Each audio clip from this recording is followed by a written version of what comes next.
जुम्मे की नमाज भी है। देखिए, नूह में हमारी पुलिस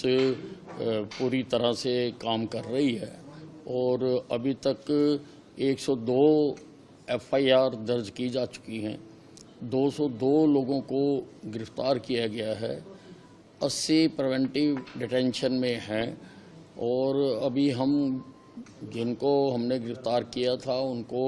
हमने माननीय न्यायालय के सामने पेश किया था और 1 दिन का रिमांड मिला था, तो उन्हें पूछताछ की गई है और काफ़ी बड़ी जानकारियां मिली हैं। गिरफ्तारियां अभी और भी होंगी, लेकिन हमारी पुलिस इस सिद्धांत पर काम कर रही है कि एक भी निर्दोष को सजा ना मिले और एक भी दोषी छूटे ना, कोई भी हो जाए। जो हमें जानकारियां मिल रही हैं, जैसे ये सारी प्री प्लान करके गोलियां चलाई गई, पहाड़ों पे चढ़ के गोलियां मारी गई और सारा कुछ किया गया और छतों पर पत्थर इकट्ठे किए गए, तो सारा हम एक एक की जानकारी ले रहे हैं और उन सब के खिलाफ कार्रवाई करेंगे। सर, जो बुलडोजर चलाया गया है झुग्गियों के ऊपर, तो क्या झुग्गियों के ऊपर ही चलेगा या कहीं और भी जो दोषी पाए जाएंगे उनके संपत्ति भी तोड़ी जाएगी?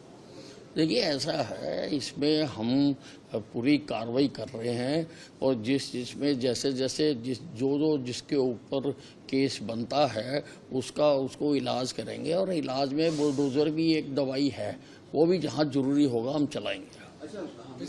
प्री प्लान था तो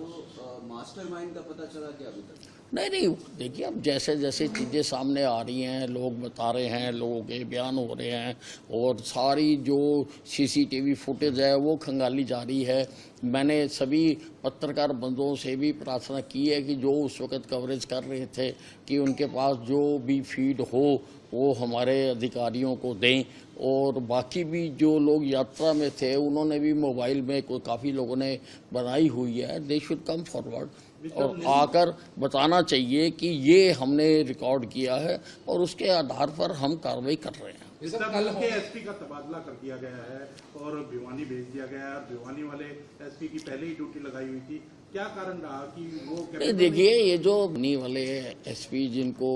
नूह में लगाया गया है वो पीछे काफ़ी 1-2 साल से नूह में रहे हैं और अब क्योंकि नूह के एसपी सिंगला साहब छुट्टी पर गए हुए थे, जब हादसा हुआ तो तब उनको वहाँ पर बुला लिया गया था, तो अच्छी प्रकार से व्यवस्था हो सके इसलिए उनको ही अब परमानेंट वहाँ का एसपी लगा दिया गया है। साहब, होम सेक्रेटरी कल कह रहे थे कि हमारे पास पहले ही इनपुट्स थी और जो पीस कमेटी के साथ डिस्कस की थी, तो क्या कहीं ना कहीं ये नहीं लगता कि सीआईडी इंटेलिजेंस फेलियर भी था और अगर पहले इनपुट्स थी तो एक्शन क्यों नहीं लिया गया? देखिए, किसके पास इनपुट थी, किस लेवल की इनपुट थी, किसको पता, हम इसकी जांच कराएंगे। देखिए, ये इतने बड़े मामले हैं, बिना जांच के किए नहीं जाते और हमारी सरकार ऐसे काम करती नहीं है, अंधाधुंध काम करती नहीं है, तो उसका मैंने जांच कराने के लिए कह दिया है कि किस स्तर पर इन्फॉर्मेशन थी, किसको इन्फॉर्मेशन थी, अगर उसको थी तो उसने कहाँ तक बताई, किसको बताई, किस लेवल के अधिकारी को बताई, वो सारी जाँच करनी पड़ेगी। पॉलिटिकल भी आया है सामने, कुछ कांग्रेस के जैसे नाम का या कुछ इस तरह का कोई हाथ ऐसा नाम आ रहा है? नहीं, बहुत लोग नाम ले रहे हैं, कई तरह के नाम ले रहे हैं, उनके बयानात भी हैं,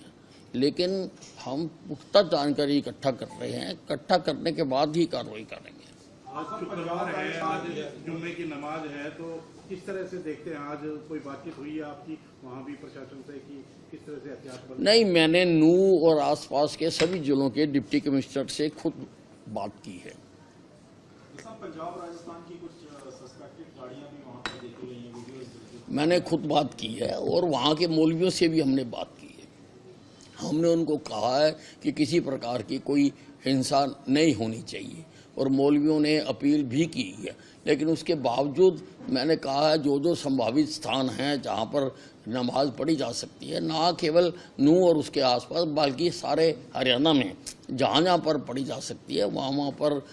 स्थिति के अनुसार प्रशासनिक व्यवस्था की जाए। चीफ सेक्रेटरी को भी आपने डायरेक्शन दिया? हाँ जी, चीफ सेक्रेटरी से भी मैंने बात की है कि वो आदेश जारी करें कि जहाँ जहाँ पर संभावित संभावना है और जहाँ आवश्यकता है वहाँ पर ड्यूटी मैजिस्ट्रेट भी लगाएं, पुलिस भी लगाएं, और जहाँ पर हमारी पैरामिलिट्री फोर्सेज है उनको भी लगाया जाए। और सबको, हम किसी को अपने धार्मिक अनुष्ठान करने से रोकना नहीं चाहते हैं, लेकिन किसी प्रकार का कानून कोई हाथ में ना ले उसको हम देखना चाहते हैं।